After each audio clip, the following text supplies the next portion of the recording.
भैया वापसी हो तो ईशान किशन की जैसी, वरना टीम में आने के लिए संजू सैमसन भी खेल रहे थे। नमस्कार दोस्तों, आज हम बात करेंगे एक ऐसे खिलाड़ी की जिसे कुछ महीने पहले भारतीय क्रिकेट के इतिहास के पन्नों से लगभग मिटा दिया गया था।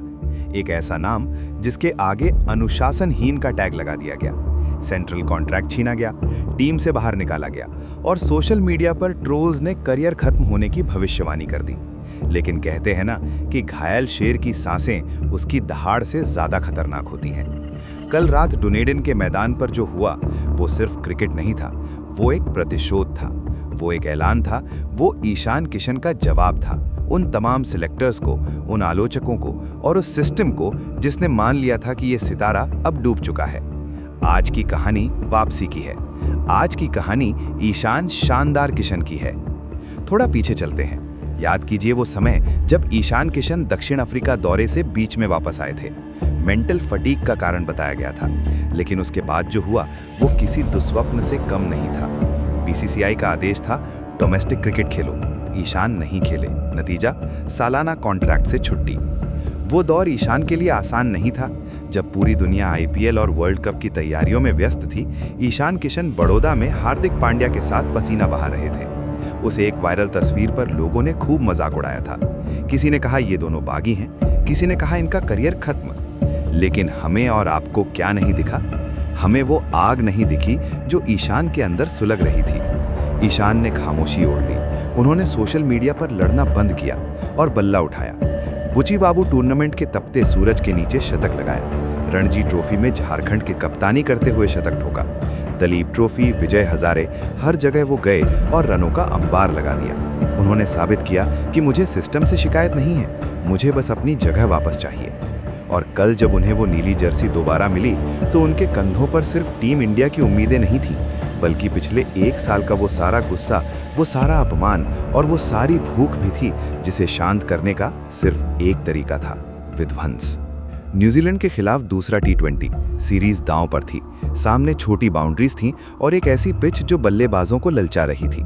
ईशान किशन क्रीज पर आए। शुरुआत में वो ईशान नहीं दिखे जिन्हें हम जानते हैं। पहले 16 गेंदों में सिर्फ 18 रन। ऐसा लगा शायद दबाव उन पर हावी हो रहा है। सोशल मीडिया पर फिर से उंगलियां उठने लगी थीं। लोग कहने लगे थे संजू सैमसन होता तो शायद तेज खेलता। अभिषेक शर्मा दूसरे छोर पर आतिशबाजी कर रहे थे और ईशान संघर्ष करते दिख रहे थे। लेकिन ये संघर्ष नहीं था, ये तूफान से पहले की शांति थी। गियर बदला 17वीं गेंद के बाद, और जब गियर बदला तो गाड़ी रुकी नहीं, सीधे उड़ गई।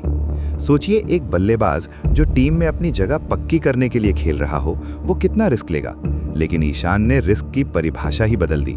उन्होंने दिखा दिया कि वो टुक टुक करके 50 रन बनाने नहीं आए हैं, वो मैच को विरोधी टीम के हलक से खींचने आए हैं। मैच का टर्निंग पॉइंट तब आया जब ईशान किशन ने ईश सोढ़ी को अपना निशाना बनाया।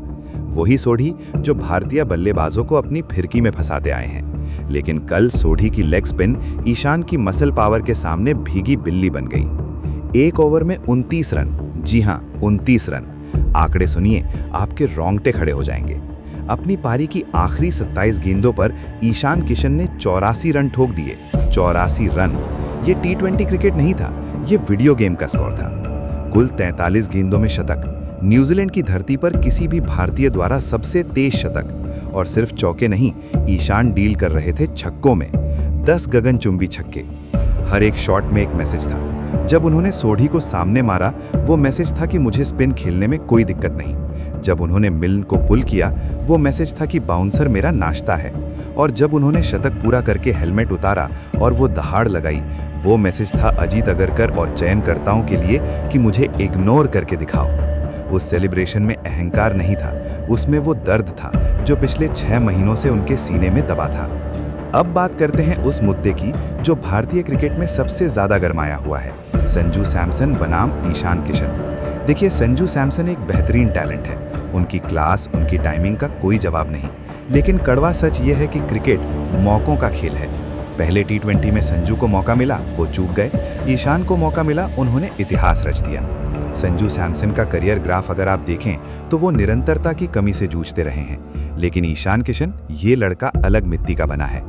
ईशान किशन ने कल ये बता दिया कि जब आप वर्ल्ड कप की टीम बना रहे हों तो आपको एक कंफर्टेबल प्लेयर नहीं चाहिए जो 30-40 रन बनाए।